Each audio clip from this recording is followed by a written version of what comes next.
We are heading into restricted territory. Foreign journalists require permission to visit the northern part of Rakhine state. This is where Myanmar security forces launched a brutal crackdown against the mainly Muslim Rohingya minority in August 2017. Soldiers and Buddhist mobs were accused of raping, killing and setting fire to Rohingya homes. The Buddhist majority Myanmar government said it was responding to attacks and killings by an armed group called the Arakan Rohingya Salvation Army.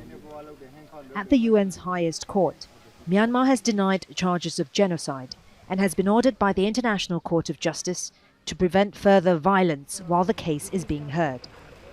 On this tightly controlled, highly choreographed trip, the Myanmar government tries to show that all is well here.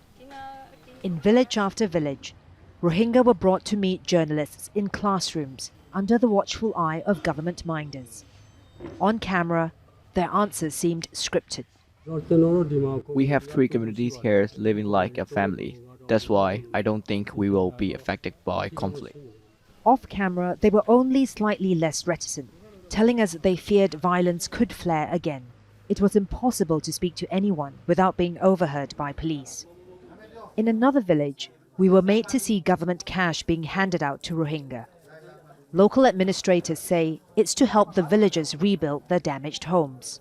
This mosque still hasn't been repaired more than 2 years after the latest campaign of violence against the Rohingya started.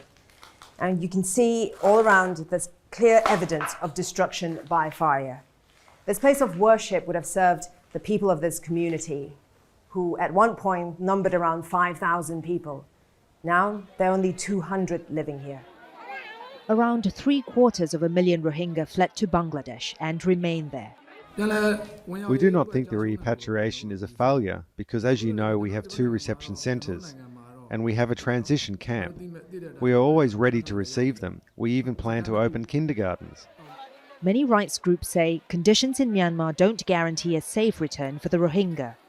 The last attempt to repatriate 3,000 refugees from Bangladesh in August failed because the Rohingya refused to return, saying they feared further attacks if they did. The Myanmar government wants them to accept alternative identification documents, which rights activists say deprives them of their rights. The Rohingya understand that ulterior motive of Myanmar government. What they are doing, they are forcibly degrading their citizenship status. So Rohingyas are not willing to be degraded there. The Rohingya have little to return to. They face government restrictions on travel, employment, even family planning. Many doubt the situation will change anytime soon. At a time like this, the job of leadership is to try to control it. Instead, both the civil and the military leaders are fanning it. This kind of populist wave to get electoral support. It's a very disgraceful thing. Until then, the Rohingya will remain one of the world's most persecuted minorities. All right, we can go live now to Florence, who's in Yangon now in Myanmar. And Florence, very few people seem to be convinced by the efforts being made by the Myanmar government that everything is OK in Rakhine State. And we get news of more fighting. How widespread is that kind of incident that we've just reported, in which some people died, some Rohingya died, including a child?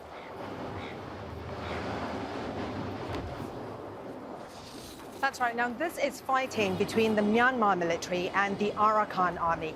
This is an ethnic armed group that was formed in 2009, and they say they're fighting for the ethnic Rakhine.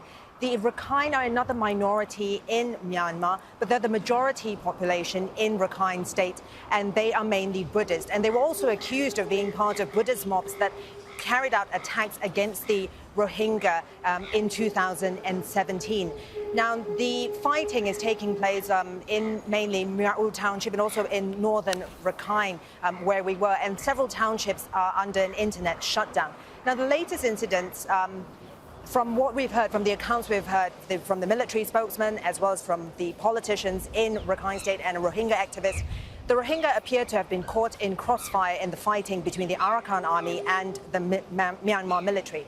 But it still shows that the situation there is very fluid. Now, the Myanmar government has been ordered by the International Court of Justice, while its case against genocide is being heard, to take measures to prevent further killing of the Rohingya. But it appears that if such fighting is going on, that they are unable to do so. And the Rohingya, many of whom we've spoken to, say they remain fearful. Now, and they say that as long as they don't have citizenship and as long as they don't have rights, really there's nothing to return to. Martine. OK, Florence, thank you for that. Florence Looi there live in Yangon in Myanmar.